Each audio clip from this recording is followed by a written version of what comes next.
1960s का दौर, जब अमेरिका और सोवियत यूनियन जमीनी लड़ाई के साथ साथ स्पेस में भी पहुंचने की होड़ में थे। उसी समय साउथ एशिया में भारत और पाकिस्तान भी अपना स्पेस प्रोग्राम लॉन्च करने का मन बना चुके थे। जहां इंडिया ने विक्रम साराभाई जैसे दूरदर्शी के साथ अपना स्पेस प्रोग्राम अपनाया, वहीं पाकिस्तान ने भी भारत से पहले डॉक्टर सलाम की मदद से 1961 में सुपरको यानी कि space and upper atmosphere research commission की स्थापना की। तब डॉक्टर सलाम जैसे साइंटिस्ट ने पाकिस्तान की स्पेस दौड़ को वो शुरुआत देने का काम किया जो किसी भी डेवलपिंग कंट्रीज के लिए एक सपने से कम नहीं होती। नतीजा ये हुआ कि 1962 में रहबार 1 लॉन्च के साथ पाकिस्तान साउंडिंग रॉकेट लॉन्च करने वाला तीसरा देश बन गया। सिर्फ इतना ही नहीं, बल्कि उस समय पाकिस्तान ने अपने 4 टॉप साइंटिस्ट को नासा ट्रेनिंग के लिए भी भेजा था। इसके साथ ही डॉक्टर सलाम को 1979 में नोबेल प्राइज से भी नवाजा गया था, जो कि पाकिस्तान का पहला और इकलौता नोबेल प्राइज इन साइंस था। लेकिन वक्त के बदलने के साथ साथ पाकिस्तान की प्रायोरिटीज भी बदल गई और 1970s के बाद पाकिस्तान ने अपनी साइंटिफिक कैपेबिलिटीज को एटॉमिक बॉम्ब प्रोग्राम की तरफ मोड़ना शुरू किया। साइंटिस्ट और फंड्स अब स्पेस प्रोजेक्ट से हटकर डिफेंस और न्यूक्लियर प्रायोरिटीज में लगाए जाने लगे। यहाँ तक कि 1980s और 90s के दौरान जियाउल हक की सरकार ने कम्युनिकेशन सैटेलाइट जैसे कि स्पेस प्रोजेक्ट्स की फंडिंग तक को रोक लिया। आज जब भारत अपने दम पर चंद्रयान 3 से चांद पर लैंड कर चुका है और गगनयान से अपने एस्ट्रोनॉट्स को स्पेस भेजने की तैयारी में है, वहीं पाकिस्तान इसके लिए अपने विदेशी पार्टनर्स के भरोसे है। खबर है कि चाइना 2 पाकिस्तानी एस्ट्रोनॉट्स को ट्रेन कर रहा है ताकि उनमें से कोई एक सिलेक्ट होकर चाइना के खुद के स्पेस स्टेशन पर शॉर्ट ड्यूरेशन विजिट के लिए भेजा जा सके। ऐसे में सवाल उठता है कि चाइना के स्पेस प्रोग्राम में जहां अब तक सिर्फ चाइनीज लोगों को ही भेजा जाता था, वहां पाकिस्तान को क्यों चुना? क्या पाकिस्तान को इससे टेक्नोलॉजी ट्रांसफर सपोर्ट मिलेगा या फिर ये चाइना की स्पेस डिप्लोमेसी का एक नया ट्रेंड है? और सबसे ज़रूरी सवाल कि इससे भारत पर क्या असर पड़ेगा? नमस्कार, मैं हूं डिम्पिका और आप देख रहे हैं खबर गाँव। तियांगोंग चीन का अपना इंडिपेंडेंट स्पेस स्टेशन है, जिसकी शुरुआत चीन ने तब की जब उसे इंटरनेशनल स्पेस स्टेशन यानी ISS में शामिल होने की परमिशन नहीं मिली। इसकी वजह थी US वॉल्फ अमेंडमेंट, जिसके तहत अमेरिका अपनी स्पेस टेक्नोलॉजी या रिसर्च को चाइना के साथ शेयर नहीं कर सकता था। नाराज चीन ने फैसला किया कि जहां जगह ना मिले वहां अपना प्लेटफॉर्म बना लो और उसने साल 2011 में तियांगोंग प्रोग्राम की नींव रख दी।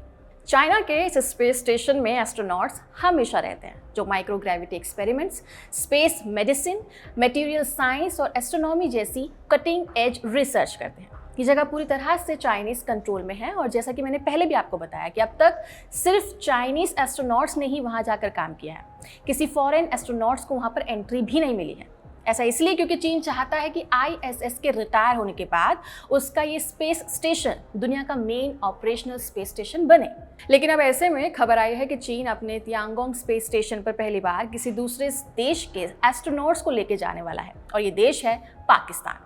चीन इस मिशन के लिए 2 पाकिस्तानी एस्ट्रोनॉट्स को ट्रेनिंग दे रहा है, जिसमें से एक की ट्रेनिंग पूरी होने के बाद शॉर्ट ड्यूरेशन मिशन के लिए उसे चुना जाएगा। ये एस्ट्रोनॉट प्लेलॉट एक्सपर्ट के तौर पे काम करेगा, यानी कि स्पेस में साइंटिफिक एक्सपेरिमेंट्स और रिसर्च प्रोजेक्ट्स संभालेगा, जिसके लिए चीन और पाकिस्तान के बीच में फरवरी में ही कॉन्ट्रैक्ट साइन हो चुका था। चाइना और पाकिस्तान की स्पेस पार्टनरशिप सिर्फ यहीं तक की नहीं है, बल्कि अभी कुछ हफ्ते पहले ही चाइना ने ऑफिशियली ये कंफर्म किया था कि उसका 2028 में लॉन्च होने वाला चेंगे 8 मून मिशन पाकिस्तान के रोवर द्वारा भेजा जाएगा। इससे पहले भी चाइना ने पाकिस्तान के पहले लूनर सैटेलाइट ICOBE-Q को अपने चेंगे 6 मिशन के जरिए चांद की ऑर्बिट में पहुंचाया था। एक्सपर्ट्स की माने तो पाकिस्तान पहले ही चाइना की बेल्ट एंड रोड इनिशिएटिव यानी BRI के एक खास पार्टनर के तौर पर रहा है, जो एक बहुत बड़ा ग्लोबल इंफ्रास्ट्रक्चर और इकोनॉमिक डेवलपमेंट प्रोजेक्ट है। इसे चीन ने 2013 में लॉन्च किया था। इसे 21st सेंचुरी सिल्क रोड भी कहा जाता है, जिसकी मदद से चीन जो है वो एशिया, अफ्रीका, यूरोप और दूसरी डेवलपिंग कंट्रीज से स्ट्रैटेजिकली और इकोनॉमिकली कनेक्ट कर पाएगा। CPEC हो, पोर्ट हो या फिर टेक इन्वेस्टमेंट, चीन ग्लोबल साउथ में पाकिस्तान को अपनी स्ट्रेटेजिक रीच बढ़ाने के नज़रिए से बहुत खास मानता है। फ्री यूनिवर्सिटी ऑफ ब्रिसल के स्पेस एक्सपर्ट्स कार्लो का कहना है कि दुनिया आज जियोपॉलिटिकल ब्लॉक पे बटी हुई है और चाइना खुद को डेवलपिंग कंट्रीज का साइंस टेक लीडर साबित करना चाहता है। इतना ही नहीं बल्कि चीन ने पिछले साल अक्टूबर में अपने 25 ईयर स्पेस रोड मैप के बारे में बताया था, जिसमें दूसरे ग्रहों पर जीवन खोजने से लेकर मून बेस बनाना, मार्स, वीनस, जुपिटर मिशन और इंसान की लूनर लैंडिंग तक सब शामिल है। और इन प्रोग्राम्स के जरिए पाकिस्तान के स्पेस प्रोग्राम को भी एक पुश मिल सकता है। खैर, आपको बता दूं कि पाकिस्तान और चाइना की स्पेस पार्टनरशिप कोई आज की नहीं है, बल्कि इसकी शुरुआत तो 1990 के आसपास हो चुकी थी, जब पाकिस्तान ने चाइना की मदद से अपना पहला सैटेलाइट लॉन्च किया था। उसके बाद 1991 में दोनों देशों ने स्पेस कॉर्पोरेशन एग्रीमेंट भी साइन किया। शुरुआती कई साल बस ट्रेनिंग, टेक्नोलॉजी सीखने और बेसिक तैयारी करने में बीते, लेकिन कई सालों तक इसका कोई बड़ा नतीजा निकल कर सामने नहीं आया। फिर 2005 में चाइना ने Asia Pacific space corporation organisation launch किया, जिसमें Bangladesh, Iran, Mongolia, Peru, Thailand और टर्की जैसे देशों के अलावा पाकिस्तान भी शामिल था, जिसका मकसद पीसफुल स्पेस कॉर्पोरेशन को आगे बढ़ाना था। इसके बाद 2011 में पाकिस्तान के स्पेस प्रोग्राम 2040 के तहत चाइना ने पैकसेट IR नाम का एक अपग्रेडेड सैटेलाइट लॉन्च किया।